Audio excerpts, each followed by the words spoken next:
Local breaking news. This is WYFF News 4 at 6 in high definition. Right now on News 4 at 6, a man busted for illegal gambling hears his sentence, and you're about to hear how the scandal involved a high-ranking Greenville County Sheriff's official. A house fire claimed the lives of a man and his dog. His elderly mother managed to escape.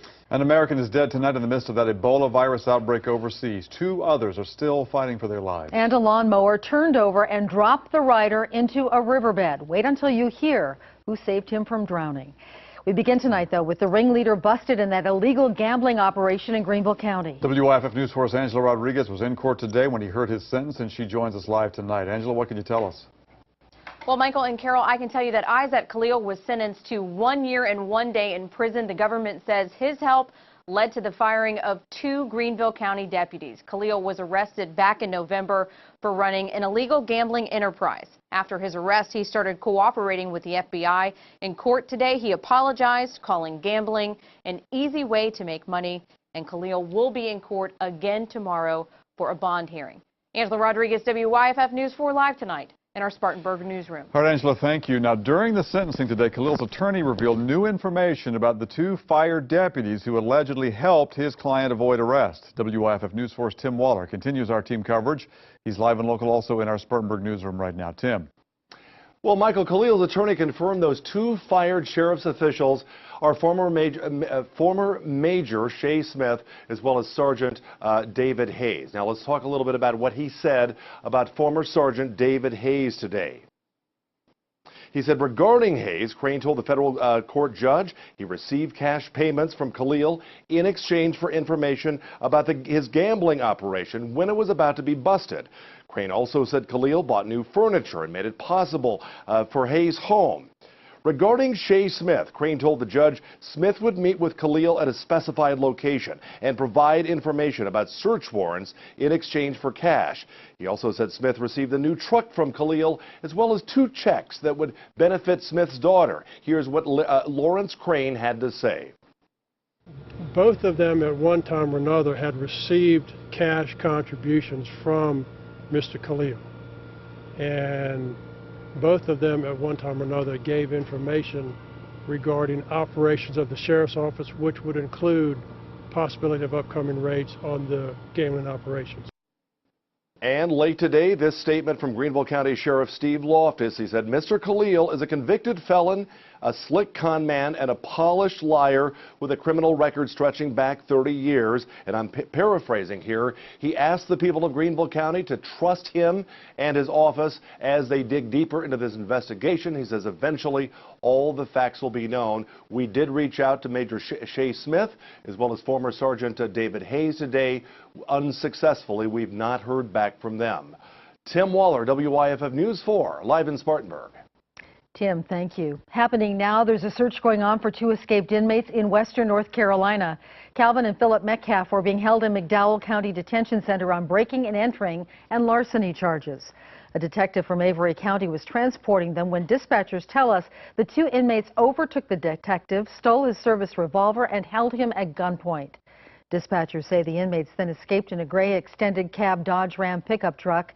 They are considered armed and dangerous and are believed to be somewhere in McDowell County. Tonight, North Carolina's Attorney General tells us an upstate man posed as a pastor in order to steal money from people. 23-year-old Justin Moore is from Greenwood. The sheriff's office took him into custody yesterday. The North Carolina State Bureau of Investigation says the scheme involved friending the victims on the website mocospace.com. Authorities say someone would first pretend to be a woman, then exchange nude photos. Afterward, investigators say the victims would get a call from a man claiming to be the woman's father and a pastor saying he had found the nude pictures. Authorities say someone would then call back as an SBI agent there in North Carolina, telling the victims to pay between $200 and $400 on a reloadable debit card. If this has happened to you, you are urged to call this number. We'll leave it up for a bit, 1-800-334-3000. Investigators there in North Carolina tell us 5 victims have come forward so far. 6 children were found living with pigs. Their parents are now facing charges. 41-year-old Jared Wiggins and 22-year-old Deanna Bubaris are charged with child neglect. Welford police say the children were living in filth, covered with fleas, lice, and bug bites. Officers were called to the home on John Dodd Road for a welfare check. Investigators say 3 pigs were found living under and around the home. A 4th was found inside the house along with 3 dogs.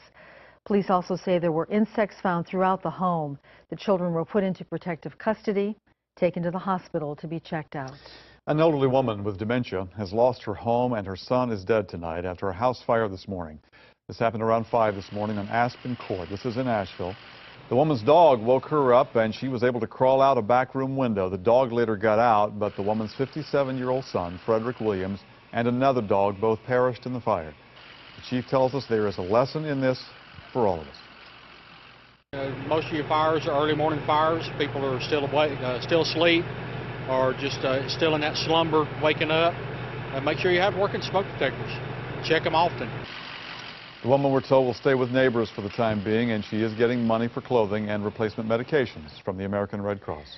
A man ended up pinned under a riding lawnmower and some water this morning in Greenville. As WYFF News 4's Myra Ruiz reports, some quick thinking and strong bystanders helped bring him to safety. This bent-up, heavy-duty piece of lawn equipment did not get the best of the man pinned beneath it. Well, he's doing quite well now. Greenville Fire Inspector Claude Turner says an employee with the city's Parks and Grounds Department was mowing at Cleveland Park near the bank of this waterway. As much rain as we've had in the past few days, it made the ground real soft, and when he got a little too close, he went over the side. And so when I first got here, I saw a puff of smoke, and I saw a guy running. John Clark with the Nicholtown Community Center was here with a group of summer camp kids when he heard someone yell that a man was in the water. And I gave my phone to my friend here, a co-worker, to call the police. He was upside down, pinned face down into the water with the lawnmower on top of him. Clark says he and another man lifted the lawnmower as a third man pulled the groundskeeper to safety just as emergency crews arrived. A quick ride to the park turned into a life lesson for these kids. Just no matter what happens, just don't be so afraid to help someone. Myra Ruiz, WYFF News 4, Greenville. Now, emergency workers tell us that hazmat crews contained the fuel spill quickly. It's not expected to have a major impact on the waterway. You've likely heard about it by now. It's coming soon. A movie based on the life story of South Carolina's own James Brown. Universal sent us a few clips from the film. It is called Get On Up, and you may recognize this familiar face. No, that's not James Brown. The man playing the Godfather of Soul is Chadwick Boseman. He is from the upstate, Anderson County, as a matter of fact. Look at this. It's just an astounding piece of acting, and the pictures don't even need to move. Anderson's Own was on the Today Show this morning, by the way, and he told Matt Lauer that he almost didn't take the role. After playing Jackie Robinson in the movie 42, Boseman said he didn't want to be typecast in historical roles, but he changed his mind and took that role of James Brown. Says it was a lot of work transforming himself into the Godfather of Soul, getting down the voice, the legendary moves. Remarkable. Matt did ask him how long it took to master this. 5 hours a day, pretty much, and 5 days a week. That was the official rehearsal. And then even, you know, on the weekends, I was obsessed with it. You know what I'm saying? It was something that I just enjoyed doing. When's the last time you did a split, Chad? The last time I did a split was the last day of filming. Yeah. Right? Yeah. We won't ask John Sessrich that, by the way. And he's a lot taller than James Brown, too, which made it tougher. Get On Up. It's theaters with That Man from Anderson nationwide on August 1st.